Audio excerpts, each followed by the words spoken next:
It's me, LisaT, coming at you with some positive energy. Reading The Language of Letting Go by Beattie. Yes, I know it's backwards. It's the way the camera is. Okay, so we are reading January 11th, Letting Go of Guilt. Oh man, I wonder if guilt is attached to regret and shame too. Gotta let go of that stuff. Gotta let go of that stuff.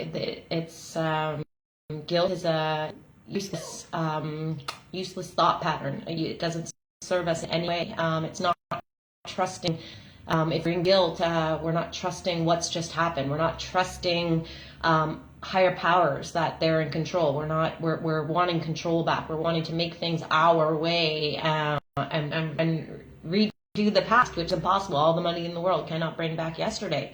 So, or 5 minutes ago even, or a minute ago. Okay, letting go of guilt, January 11th.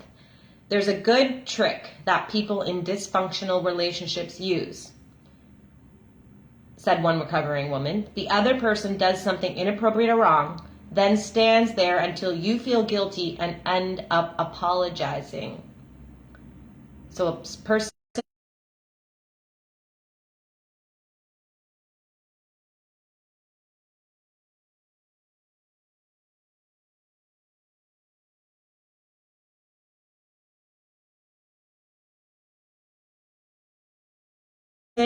does something, you feel guilty, and apologizing. It's imperative. Imperative? Is that the way that word? It's imperative that we stop feeling so guilty. I've never used that word in my own dialogue before. It's for meditation. Stop. Change the energy. Okay. It's imperative that we stop feeling so guilty. I was feeling guilty the last 6 hours. All right, that I was awake. I was given some information and I was like, oh man, and I was just being down on myself again. So this is good for me. Much of the time, the things we feel guilty about are not our issue. So if you're feeling guilty, ask yourself, is this my issue? Another person behaves inappropriately or in some way that violates our boundaries. Yes.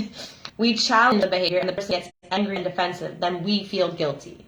So then we feel responsible for their feelings if they get angry and defensive. This happened in my new,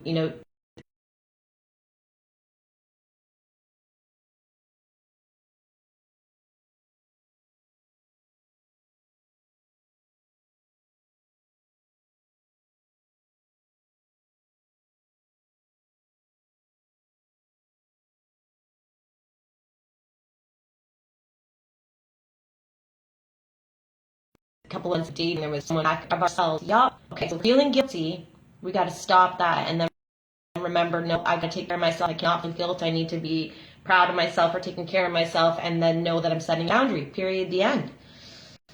So guilt can prevent us setting boundaries that would be our best and other people's best interest. Like a friend of mine, you know what, Lisa, when you set a boundary with someone, you need to set a boundary. Like in a situation, you're like, oh God, I really need to needs boundary setting as well. When you are at this moment where you're like, I need to set a boundary with this person, typically that person also needs that boundary set. So you're doing both of yourselves a service. Guilt can stop us from taking healthy care of ourselves. We don't have to let others count on the fact that we'll always feel guilty.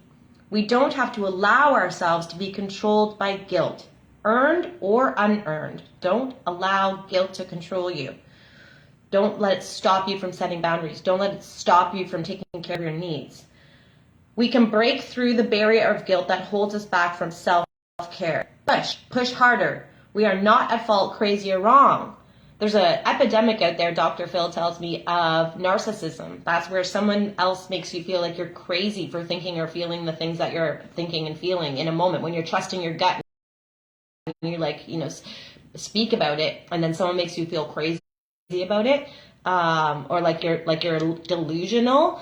That's someone that's typically a narcissist, and it's an epidemic apparently out there. So they make you feel like you're at fault or crazy or wrong.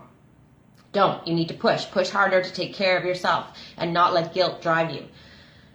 We have the right to set boundaries and to insist on appropriate treatment. You have the right to insist on appropriate treatment. We can separate another's issues from our issues and let the person experience the consequences of his or her own behavior, including guilt. We can trust ourselves to know when our boundaries are being violated. Learning to trust yourself, that's a big piece in recovery. If you're in recovery of any kind, then in the past you probably made some bad decisions, and you haven't set your own boundaries for yourself, and you maybe have gotten into bad habits. So it tends to be hard to start re-trusting yourself again. But now that you're in recovery and you're looking at this stuff on a daily basis, you can trust that gut feeling. Trust it. So we can trust ourselves to know when our boundaries are being violated. Trust that gut. Here's your prayer for today. Today, I will let go of my big and little guilty feelings. Light and love are on my side. Light and love are on my side, causing me emotion, because I know that's the truth. I know that light and love are on my side. It's just my mind that wants to organize all the chess pieces a certain way so I feel safe, and it's only because of the old belief systems that are that we're trying to undo. So yes, light and love are on your side as well. Today, let go of the big and little guilty feelings. Light and love are on my side. Amen to that. Have an amazing day, loving yourself, setting good boundaries, and letting go of guilt. Let it go, guys. Let it go. Have a great day.